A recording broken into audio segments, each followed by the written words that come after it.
l'invité de la matinale. KTO Radio. 70 000 personnes vivent grâce à un organe greffé, 70 000 personnes et autant d'histoires singulières de vies retrouvées ou brisées pour les familles du donneur.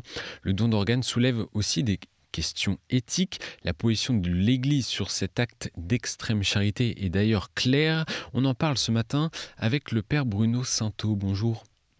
Bonjour.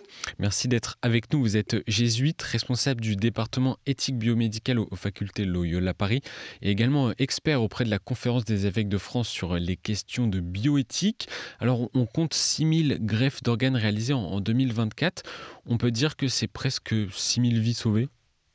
Oui, on peut dire ça, oui, tout à fait. C'est 6000 vies sauvées. C'est un immense geste, on pourrait dire, de solidarité qui donne la vie une nouvelle vie à beaucoup de personnes. Donc, c'est vraiment un très, très beau succès médical. Il faut dire ça, oui. Et combien de personnes sont en attente de greffe en France actuellement ? Il y a environ 22 500 personnes qui sont inscrites sur la liste nationale d'attente de greffe. Hein. Et donc, c'est beaucoup de personnes qui attendent. Et puis, il y a également des patients. Alors, on recense également ça pour montrer l'urgence. Il y a 850 environ personnes, 852 exactement, personnes qui sont décédées, qui sont en liste d'attente, qui étaient en liste d'attente. Donc, voilà. Donc, il y a des personnes qui meurent en espérant un don d'organes. Et puis, elles décèdent avant que ce don soit réalisé. Et quels sont les organes, pour dire assez rapidement, mais les organes et les tissus qui peuvent être greffés aujourd'hui ? Oui, alors les organes les plus fréquents, c'est les greffes de rein. Il y a environ 3800 greffes de rein. Les greffes aussi hépatiques, donc avec un lobe de foie, il y en a 1500 à peu près. Les greffes pulmonaires, ensuite 300 environ, puis les greffes cardiaques, environ 400. Vous voyez, c'est les principales. Et puis aussi quelques greffes de pancréas, 91. Oui. Père Bruno Sainteau, quelle est la position de l'Église sur la question du don d'organes ? Vous savez, l'Église catholique, c'est une religion du don, puisque le Christ a donné sa propre vie pour nous. Et c'est le pape Jean-Paul II qui avait beaucoup insisté sur le fait que, puisque le Christ a donné sa vie pour nous, alors il dit que Jésus, c'est le point de référence essentiel et l'inspiration de cet amour qui sous-tend la volonté de donner un de ses organes. Oui, en fait, les chrétiens vont puiser dans le geste du Christ qui offre son corps, la force, l'énergie aussi, et puis le soin d'autrui pour donner ses propres organes par-delà la mort. Et c'est aussi un geste immense de solidarité qui permet de donner la vie par-delà sa propre mort. C'est le pape Saint Jean-Paul II qui en a beaucoup parlé, du don d'organes ? Oui, en fait, c'est le pape qui en a le plus parlé. On pourrait dire qu'il a officialisé des choses assez difficiles, quand on reparlera peut-être. Par exemple, est-ce qu'on reconnaît le critère de la mort encéphalique, puisque est-ce qu'il y a plusieurs formes de mort ? Est-ce que finalement, quand on dit qu'une personne ses activités cérébrales ont complètement cessé, est-ce qu'elle est vraiment morte ou pas ? Donc c'est le pape Jean-Paul II qui en 2000 a dit que ce critère de la mort encéphalique, donc la cessation complète de toute activité cérébrale, n'était pas en conflit avec une anthropologie chrétienne. C'est lui qui a vraiment attesté de ça et qui a permis aussi d'officialiser la participation vraiment large de l'Église au don d'organes sur personnes décédées, parce qu'il faut bien reconnaître que la personne est décédée. Et ça, c'est un critère qui n'est pas partagé par toutes les religions, notamment. Mais quels sont d'ailleurs les critères de la mort qui permettent le prélèvement ? Alors, le critère de la mort encéphalique, donc il y a un certain nombre de critères médicaux qui sont donnés pour la mort encéphalique, donc la cessation complète du fonctionnement du cerveau, et avec les encéphalogrammes, et puis l'attestation de 2 médecins, donc c'est quelque chose qui est très très encadré. Il y a eu dans l'histoire quelques événements, voilà, mais c'est très très encadré, et où la reconnaissance de la cessation complète du fonctionnement du cœur, mais qui entraîne lui-même la cessation du fonctionnement du cerveau. Et donc il n'y a pas 2 formes de mort, il n'y a qu'une seule forme de mort. Oui. Et est-ce que le don d'organes empêche qu'un rite funéraire soit célébré ? Non, pas du tout, parce que en fait, les organes sont prélevés, on restitue le corps, il faut vraiment souligner ça, on restitue le corps, donc le corps est restitué on prend vraiment soin de l'esthétique du corps, pour refermer les plaies, vraiment parer le corps pour qu'il soit très très beau, et il est restitué, et les rites funéraires sont donc possibles. Hein. Il y a encore environ presque 50% qui pensent que c'est incompatible avec la religion, quoi, hein.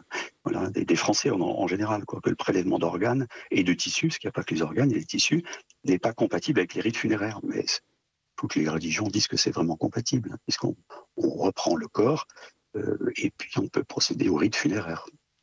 Et que dit la loi d'ailleurs sur la question du don d'organes? On parlait de l'Église, mais au niveau de la loi, quels sont les grands principes qui doivent être respectés? Ben, les grands principes, le premier, c'est en fait celui qui avait soulevé beaucoup de questions, enfin dire d'interrogations, c'était le principe du consentement présumé, que si vous ne dites pas non, c'est que vous avez dit oui. Et la loi prévoit plusieurs formes de recueil donc du refus, puisque c'est pas le oui qui compte, c'est l'expression du non. Si vous n'avez pas dit non, ça veut dire qu'on va pouvoir prélever, après entretien évidemment avec les proches. Donc il y a un registre national des refus. Vous pouvez aussi rédiger un document et le confier à un proche. Et puis, en cas d'absence de document, les proches ils peuvent faire valoir que vous avez dit non. Voilà. C'est essentiellement donc la question du consentement présumé. Il y a aussi des éléments qui sont très très importants. C'est la gratuité. Donc vous n'avez pas le droit de vendre ni d'acheter un rein si vous en avez besoin. L'anonymat. On ne sait pas qui a donné. Ça aussi, c'est un don anonyme. Il y a quelqu'un qui a pris soin de nous quelque part. Et puis, bien sûr, dans la loi aussi souligne fortement le respect du corps du défunt. C'est les quatre éléments. Donc, consentement présumé, gratuité, anonymat et respect du corps du défunt. C'est les règles principales.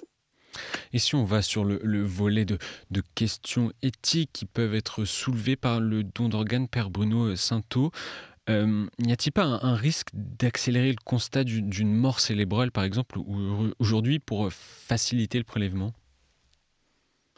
Alors, ça, sur ce point-là, je serai assez ferme sur ce point-là, puisque la reconnaissance du décès obéit à des règles vraiment strictes. On pourrait dire, certains voudraient s'approprier les corps, quoi, puisqu'on a besoin de beaucoup d'organes. Il y aurait une tendance d'accélérer. Non, pas du tout, je pense. Donc la reconnaissance de la mort, elle est vraiment attestée, signée par 2 médecins. Les équipes de prélèvement ne sont pas les mêmes. Les équipes de prélèvement des organes ne sont pas les mêmes que celles qui greffent les organes. Donc on pourrait dire que nous avons pris en France des moyens pour qu'il n'y ait pas en fait d'appropriation des corps, hein. C'est une grande peut-être crainte de certains, c'est que la médecine s'approprie les corps parce qu'elle en a besoin. Je crois qu'en France, vraiment, ce critère-là n'est pas juste. Donc il faut vraiment souligner très fortement ce point. Vous avez parlé également de la question du consentement, qui est une question très délicate. Quelle question pose justement un élargissement du consentement présumé? Alors, en fait, la difficulté, c'est pas le consentement présumé. On aurait pu espérer que ça repose sur un oui effectif, parce que quand vous donnez quelque chose, et a priori vous donnez vos organes par-delà la mort, il y a aussi la greffe entre vivants dont nous n'avons pas parlé, mais quand vous donnez votre organe par-delà la mort, euh, eh bien, vous aimeriez que ça soit un oui, ça veut dire que cet acte soit vraiment reconnu. Alors, le choix du consentement présumé a été fait il y a longtemps pour des bonnes raisons. C'est que personne, en fait, n'a envie de se poser la question. C'est très délicat de dire à ses proches, vous savez, moi j'ai dit oui, donc en cas de difficulté, eh bien, je vous recommande que mon corps serve pour qu'il y ait des organes pour sauver la vie d'autres personnes.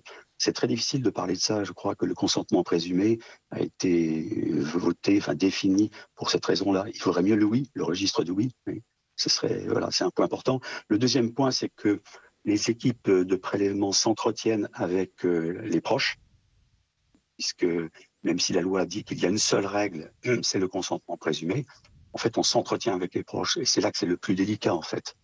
Et si les proches disent non, quand bien même la personne décédée aurait pu dire oui, si les proches disent non, on ne passe pas outre, aux proches.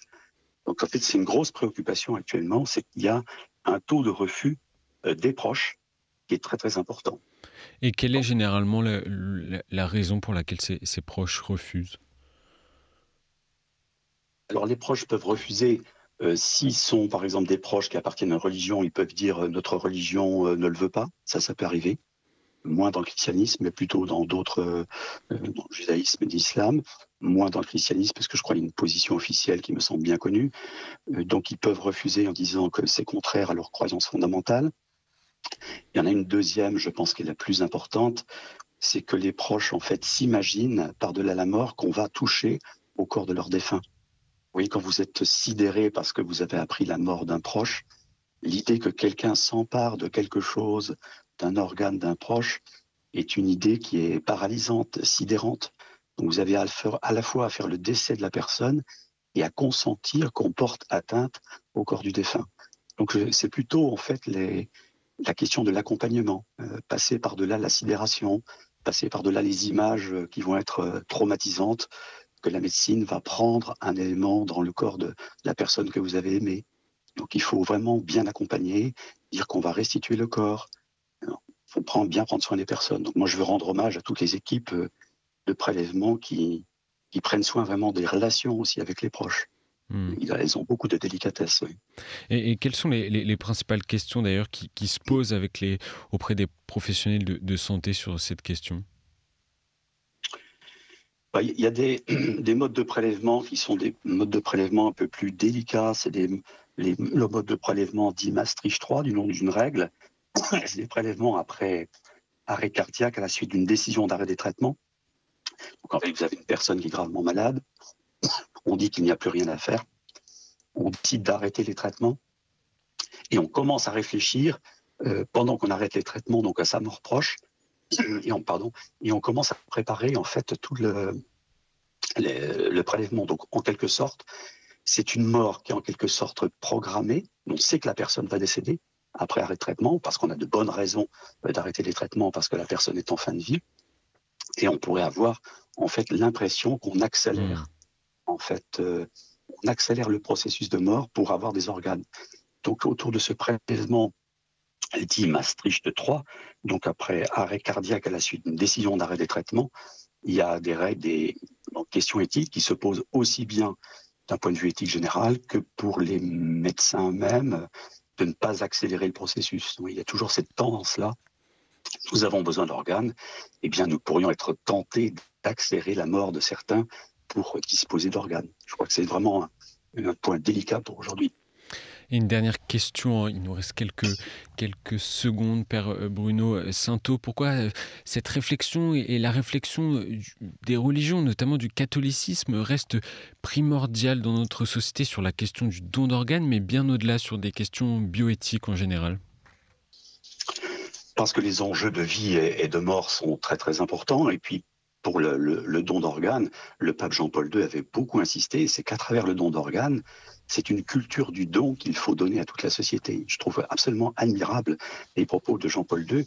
C'est qu'à travers le don d'organes, en fait, on incite la société à entretenir une culture du don et de la solidarité. Et je trouve ça magnifique pour aujourd'hui. Et nous avons là un très très beau lieu pour nous chrétiens, spécifiquement, d'agir conformément au don que le Christ a fait lui-même de sa propre vie. Donc par-delà le don d'organes, il y a en fait cultiver une société de solidarité. Merci Père Bruno Saintot d'avoir été avec nous ce matin. Je rappelle donc que vous êtes notamment responsable du département éthique biomédicale aux facultés Loyola Paris. Bonne journée à vous. Bonne journée, merci.